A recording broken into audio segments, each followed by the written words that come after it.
Hi everyone, I'm Candace Porter, and today we're going to talk about something that can help you be very successful when you are executing a project.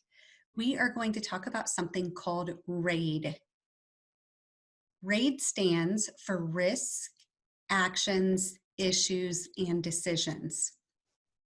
Whenever you are in team meetings, and actually anytime during project execution, it is best practice to make sure that you are tracking all of these items. I'm going to show you what a RAID log looks like.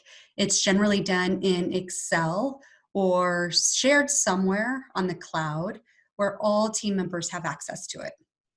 RAID is sometimes referred to as IRAD, so just moving the letters around. Issues, risk, actions, decisions, or in this way, risk, actions, issues, decisions. One of the main goals of having a RAID log is that it provides a simple way to organize information. Also, if all project team members have access to this document, then they are able to go in and update their action items, update any risk or issues that are assigned to them. And if they miss a meeting where there were some key decisions that were made, they can go back and review them. You could very easily create and store a RAID log in something like Smartsheet, or you could even use Google Docs to store them. Again, just somewhere that everyone can go in and update them. What I recommend doing is actually pulling this log up during team meetings to review the status of each of the different tabs. So what risks do we currently have open? Where are we at with action items? Is there anything due this week? What issues are we experiencing? And again, keeping an active running log of decisions, that's going to help you out in the long run. Now let's take a look at the RAID log. I'm going to start with the risk tab. If you look down here in the bottom left-hand corner, you'll see that we've got the risk log on one tab, an action log on another tab, the issues log on a third tab, and the decision log on a fourth tab. So let's start out with a reminder as far as what a risk actually is. A risk is always in the future, and it is an uncertain event that may or may not happen that can have positive or negative impacts on your project. Usually, when we're talking about positive or negative, we're talking about something that impacts the schedule, or we talk about something that has a monetary value. So the severity of a risk is usually looked at by probability times impact. Probabilities are generally a percentage. What are the chances that this uncertain event is or is not going to happen? Is it 50%? Is it 70%? Is it 90%? So that would be probability. Impact is usually defined in terms of project schedule or project budget. So is it going to negatively impact our project timelines? Would this cause us to be late by a week, by 2 weeks, by a month? So what's the impact to our schedule? Or is it going to cost us $5,000 if this happens? Therefore, we are going to go over budget by $5,000. When we are logging risk, there's several important things that you'll want to capture. Looking here at column A, I always recommend just numbering your risk in order, 1, 2, 3, 4, 5, 6. Capturing the date of entry, so when was this risk opened? The status, is it opened or closed? The risk description. So what is the actual risk? What's the probability of it occurring? What's the impact if it does occur? Now, mitigation really refers to taking actions to try to mitigate a risk. In other words, you're trying to either reduce the probability of it occurring or reduce the impact of it. This is really mitigating the risk to an acceptable level. You generally only mitigate a risk that would have a negative impact on your project. It's best practice to assign one owner to keep an eye on the risk and to make sure that they are driving forward the mitigation plan. The due date relates to the date that any of the actions must take place. So here's our plan, who's going to oversee it, and when is that due? The date closed will be the date that you are past the point of a risk turning into an issue. We're going to talk about issues here shortly, but once a risk actually occurs, it turns into an issue. So think of an issue as an active fire that you're trying to put out. And last but not least, you want to do a good job of capturing the results and any additional comments that may be helpful.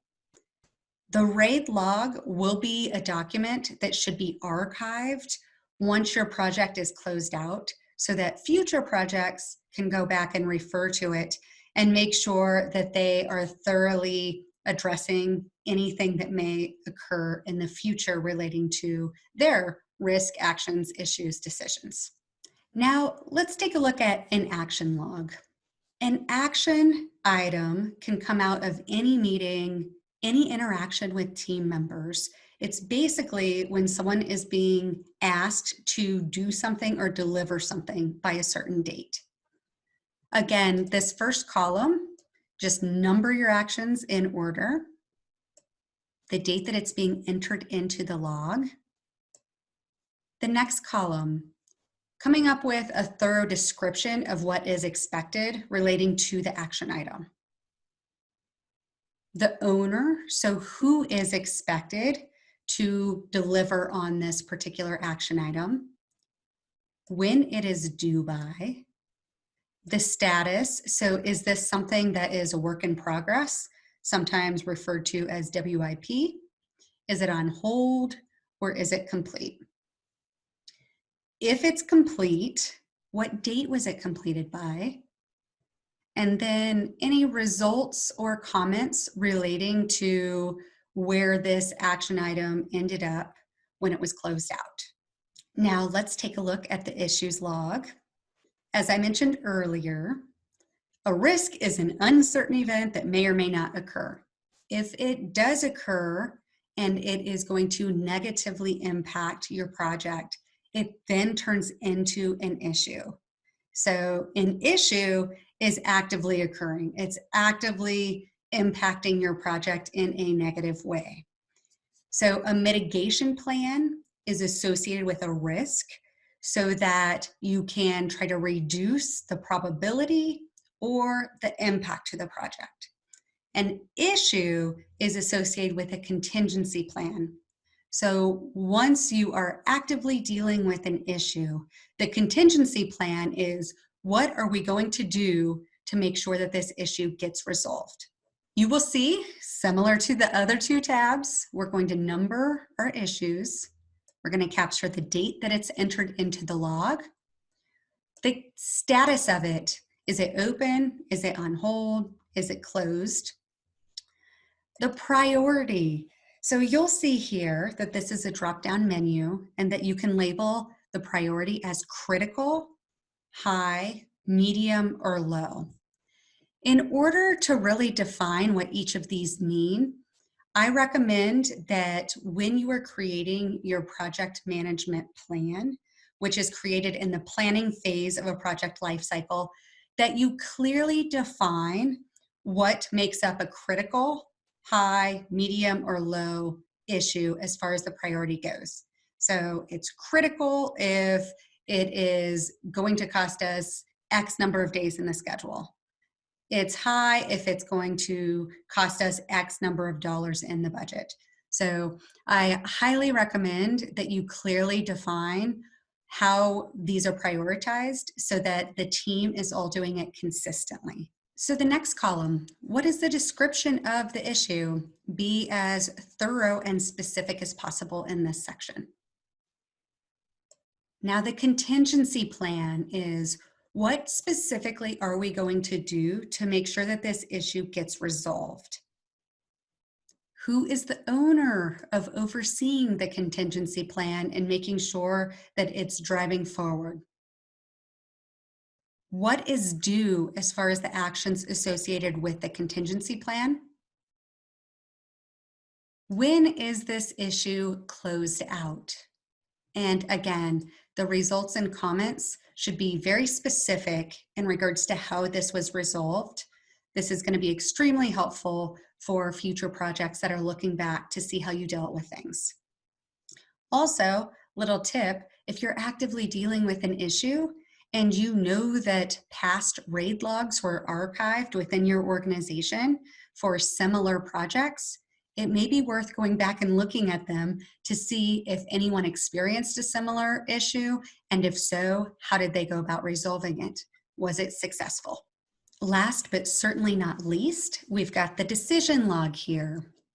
You will see they are numbered, the date that they are entered into this log. What was the decision? What was it that the team decided, or the sponsor decided, or the change board decided, or the project manager decided? Be really specific there. What was the date of the decision? This is one I really want to foot stomp. Who was part of making the decision? Who was it agreed to by? This is going to be especially helpful for individuals that were not part of the discussion when the decision was being made, so that they know who was involved and they can go to them if they have any questions. Also, very important, if team members miss a meeting and there are decisions made, they can go back and refer to, well, who was at that meeting?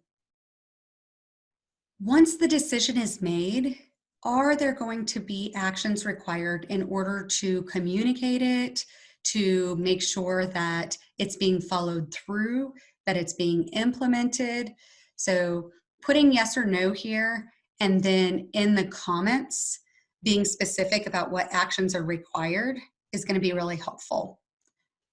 You can also track action items in the action log once the decision is logged. So here's the decision, here's the date it was made, here is who agreed to it. Yes, there are actions required. A, B, C are the 3 different actions required. We'll list those in the results or comments, and then we will point to the action log for additional details because we're going to log them there. I really like to have this log open in team meetings where you are logging things live. So at no point do you need to go and transfer them from a Word document into this log, which takes up quite a bit of time. So if you have someone that can pull this up in the meeting and capture meeting notes live in the appropriate tab, that's going to save you quite a bit of time. You will find once you get your team in the habit of logging their risks, actions, issues, and decisions and updating the status as things occur, that it's going to serve as a great communication tool for the team. So someone can just go out there and look at this if it's stored on the cloud and see what's going on without sending 20 different emails around to the team. And it's also going to make sure that none of these items go to the wayside. So we talk about it in a meeting, but it doesn't really get written down or logged anywhere. And then 1 month from now, we remember it, but no one took any action on it. So getting in a rhythm and a cadence of using this log and making sure that you are properly capturing everything in it is going to help you become a better project manager. Please see the comments below if you are interested in getting a copy of this Excel RAID log. We'll be happy to share it with you. Also, please subscribe to this channel. We are going to be continuously releasing videos that are going to support effective project management, and we would love for you to be a part of the community. Don't hesitate to reach out with questions, and we always love seeing your comments below, especially if you have special requests for anything that you would like to learn more about. Wishing you the best. Have a great day.